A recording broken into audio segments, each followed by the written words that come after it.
Bem-vindos ao 8 Bits de Informação Útil. Eu sou Eduardo Mendes. E eu sou a Laura Mendes. Bom demais ter a companhia para mais essa análise nossa aqui. Pois é.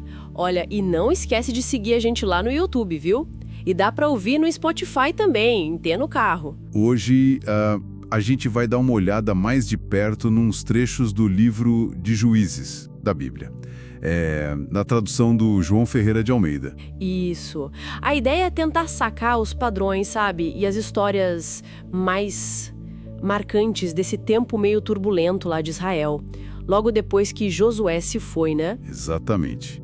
É um período bem complexo. Então, bora lá. Depois que Josué morre, o povo pergunta para Deus, tipo, quem vai primeiro lutar contra os cananeus? E a resposta vem: a tribo de Judá. Eles que recebem o sinal verde. E Judá começa bem, né? Tem umas vitórias logo de cara. Sim, eles capturam um rei, o Adoni-Bezeque, e fazem com ele uma coisa bem... uma retribuição, né? Cortam os dedões das mãos e dos pés dele como ele fazia com outros reis. Nossa! Meio olho por olho mesmo. Totalmente. Mas assim, mesmo com essas vitórias iniciais, a conquista não foi completa. Esse é um ponto-chave. Ah, então é aí que o trem começa, digamos, a complicar mais. Pois é.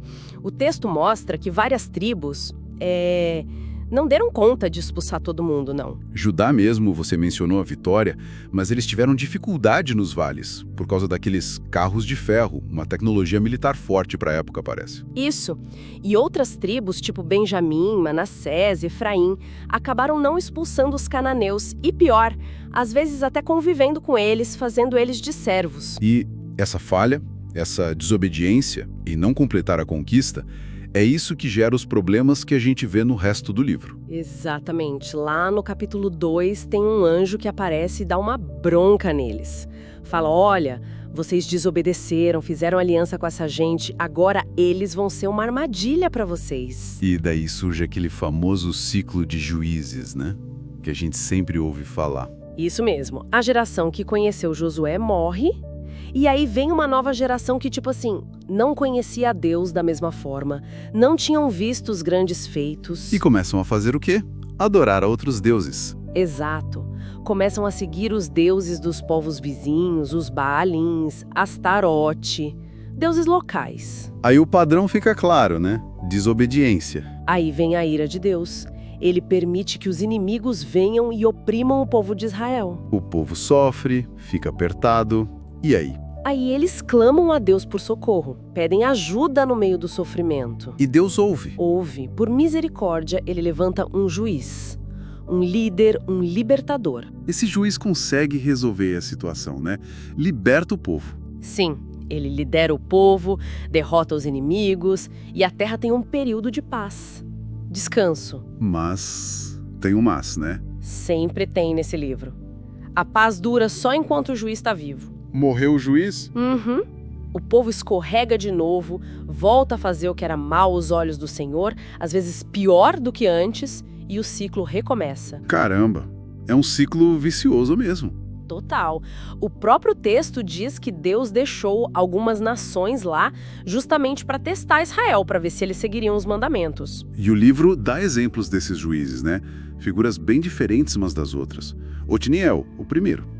Eude, aquele canhoto que mata o rei gordo de Moabe. Sim, Eude é uma história bem gráfica. E tem Débora, né? Uma mulher que era profetisa e juíza, uma liderança feminina forte ali. É verdade. Débora chama Baraque para a guerra, mas ele meio que hesita. E no final, quem resolve mesmo a parada é outra mulher, a Jael. Ela mata o general inimigo, Sísera, com uma estaca de tenda. Uai. Que reviravolta. E Gideão? Gideão é famoso. Ah, Gideão. É uma história fascinante. Ele tá lá escondido, malhando trigo no lugar de pisar uva, com medo dos midianitas, se achando o melhor de todos. Aí o anjo aparece para ele e ele ainda pede prova, né? Aquele teste do velo de lã, seco e depois molhado. Isso, mostra a insegurança dele, mas também a busca por confirmação. E depois ele vence um exército enorme com só 300 homens. Usando estratégia, né? Trombeta, cântaro vazio, tocha. Exato, uma vitória incrível. Só que depois Gideão também dá uma escorregada. Ele recusa ser rei, o que é bom, mas faz um éfode de ouro. Um éfode? O que é isso? Era uma veste sacerdotal usada para consultar a Deus. Mas o jeito que ele fez com o ouro dos despojos acabou virando um objeto de adoração errada para o povo. Um tropeço. Puxa, até os heróis tinham seus problemas sérios, então. Com certeza. Mostra a complexidade humana. Depois tem Abimeleque, filho de Gideão, que tenta ser rei à força, mata os irmãos. Uma tragédia. E Jefté, aquele do voto precipitado. Ah, Jefté, uma história muito triste. Ele faz um voto de que, se vencesse a guerra, sacrificaria a primeira coisa que saísse da casa dele para encontrá-lo. E quem sai é a filha. Terrível. Nossa Senhora. E ainda tem a briga com Efraim depois por causa da pronúncia da palavra chibolete. Que doideira. Pois é, mostra as tensões internas também. E por fim, Sansão, o forte Sansão. Famoso pela força do cabelo, né? O voto de Nazireu. Isso. Uma força dada por Deus, mas que ele usou de forma bem impulsiva. Muitas brigas com os filisteus, mas também muita fraqueza pessoal, especialmente com mulheres. Dalila, que descobre o segredo da força dele, e o fim é trágico. Ele derrubando o templo sobre si mesmo e os inimigos. Exato. Uma figura muito complexa. Força e fraqueza andando juntas. E depois desses juízes mais conhecidos, o livro meio que desanda de vez, né? É. Entrou numa fase de caos total, parece.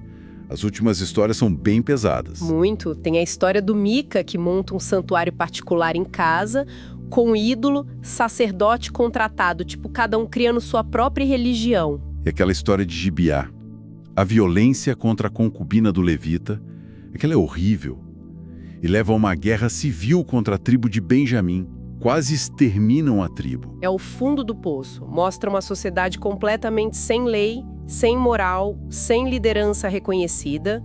E aí vem aquela frase que resume tudo, né? Repetida no fim. Naqueles dias não havia rei em Israel. Cada um fazia o que parecia reto aos seus olhos. Exatamente. É a descrição perfeita da anarquia e do colapso moral e social. Então, para a gente amarrar aqui, o livro de Juízes mostra esse ciclo, né? Esquecer de Deus, cair em desobediência, sofrer as consequências, clamar por ajuda, receber um libertador. Exato, mas a libertação é temporária, porque a raiz do problema, a inclinação para desobedecer e a falta de uma liderança centralizada e fiel a Deus, não era resolvida. E sem essa referência, o final é o caos. Fica então uma reflexão, né?